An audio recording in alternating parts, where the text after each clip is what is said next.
right. We've got Jack in Canada. You're on with Jenna and Matt. How are you? Hi, Matt. Thanks for taking my call. Sure. How can we help? Yeah, I called last time and it just didn't go well because, I started trying to be friendly, but for some reason kind of became hostile. Okay. So I'm going to try to preface it the same way and let's hope it goes well this time, right? Yeah, good for you for trying again. That's awesome. Yeah, so I just want to say again, right? I am not against atheists. I'm not trying to come into this space and preach or anything. I'm aware that there are many people who watch this show who, are not necessarily having the best experience with religion, right? And I don't think it's fair to come in and, rub it in their nose. That's not me, right? I respect everybody. I happen to be Roman Catholic. That's part of my identity, but, no problem with other people. Okay, if you are happier that way, then it's up to you. That's my view. Now, moving on, right? Do you think that's a good thing, though, Jack? If somebody's happy being a heroin addict, are you going to say, hey, as long as you're happy, good for you? Well, yeah, I would consider myself a libertarian. Okay, cool. Keep going. Yeah. So now I don't want to speak for any groups as monoliths, but I do believe we have to use some designations, right, to simply make simply make progress. So I believe that you and Jenna belong to a group that we can call organized secularists. Do you have any objections to identifying you as a part of this group? Yes. You do? I am not in any kind of organized thing like that. You're part of the Atheist Community of Austin. So community implies some sort of organization.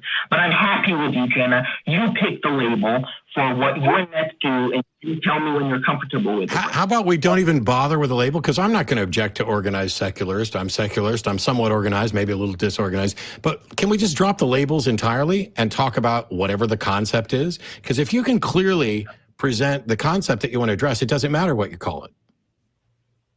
Well, no, it does matter because I just want to. No, it doesn't. No, Jack, this is a non-starter with me. If you can adequately express the concept, it no longer matters what the label is. For example, if I describe to you this device here that I'm holding in my hand, which uses a laser to track its movement around in a table, and that is translated into signals that go into the computer to tell the visual representation of the pointer where to move around on the screen, it doesn't matter whether we call it a mouse or a badabaloo. It's the concept that matters, not the label. That's correct, but this call is going to be about different expectations people have when it comes to organized religious groups versus organized secularist groups. So that's why it would be better to identify. And that's fine. I'll just move along, right? So I think personally, again, with all due respect to atheists, that atheist groups in general have their expressions have different tolerance level in the eyes of the public than do religious groups, right? Hang on, Jack. No, I'm talking, right? No, I'm pausing you, Jack. I'm pausing you. See, that's how that works. I decide when we're going to pause for a second for clarification. So you're saying essentially that atheists, the things that atheists say and do are viewed differently by the public than what religious people say. No, I'm talking about organized groups, people who are atheist activists. There are many people there are many people who lack belief in God, right, that are not in the same group as you are. They're not part of the atheist community. They don't share your values or Jenna's values. So I'm not talking about atheists in general. Okay, I'm talking about... but they're... I'm talking. So the problem is, can anyone hear me, or is there a problem with my microphone? I'm waiting for you to get to the point and finish so that I can correct this. Okay. So my point is, right, that if, let's say, a Christian wrote a book arguing that a Muslim is not a good critical thinker by the virtue of not arriving at the same view that we hold, right, it would be considered, in the eyes of the public in the Western world, pretentious and unbecoming. Whereas for an atheist activist, not just an atheist, but an atheist activist, to make that same point, that all Christians are non-critical thinkers because they don't arrive at the same conclusion, right, is viewed as somewhat enlightened or do you understand where I'm sort of leading? Oh, I know exactly where you're leading, and you're wrong, and absurdly so, because the vast majority of people that make up the public are in fact religious, correct? I mean, I don't know what the latest polls are, but I assume that more people... Oh my God. Do you think the world is peopled by a majority of people who believe religious views?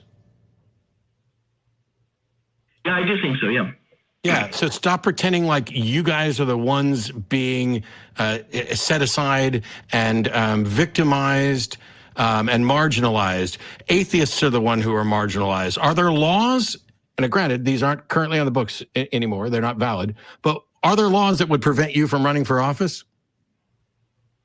No, I don't think so. And just okay, and now I know you're in Canada, but you're aware that the United States, there are places that these laws are no longer, by the way, every atheist out there, you can and should run for office, and you can and should vote. Even though the Constitution of the state of Texas says that no person shall be eligible for public office unless they believe in a higher power, the Supreme Court has ruled that that law does not carry any weight and cannot be used. You, as an atheist, can run, no matter what the Constitution of Texas says. However, Jack, has there been a law, let's just stick with the United States for now, because I don't want to get up on Canada stuff. Has there been a prohibition against Christians running for office? Well, this certainly has been against Catholics, for example. I'm Catholic. But, you know, the thing is, I object to that happening, too. I mean, I don't understand why... I don't care what you object to. You called in to basically say that you are in a class of people that are marginalized and put upon and are viewed negatively for your views, and that I'm in some special fucking privileged position where it looks enlightened. You know why it looks enlightened? Because I'm actually not running around saying Christians are delusional. I'm not talking about religion as mental health issues. What I'm doing is addressing the claims and the actual arguments and the evidence and pointing out what is irrational. And what I'm being presented with are fallacies and crybaby whiny tactics, which is what you're doing today. Well, again, I don't want the us versus them mentality of we can... Then you shouldn't have called into your entire call is an us versus them call. Your entire call, what the call screener wrote down that you wanted to talk about was that atheist groups are held to a different standard than religious groups. Your entire call is about us versus them. How dare you suggest that's not why you called? No, I think that atheist groups, right, are held to different standards. That doesn't mean... I don't care what you think about atheist groups. Am I allowed to finish a sentence? Because it looks like No, you're not allowed to finish a sentence anymore. Bye.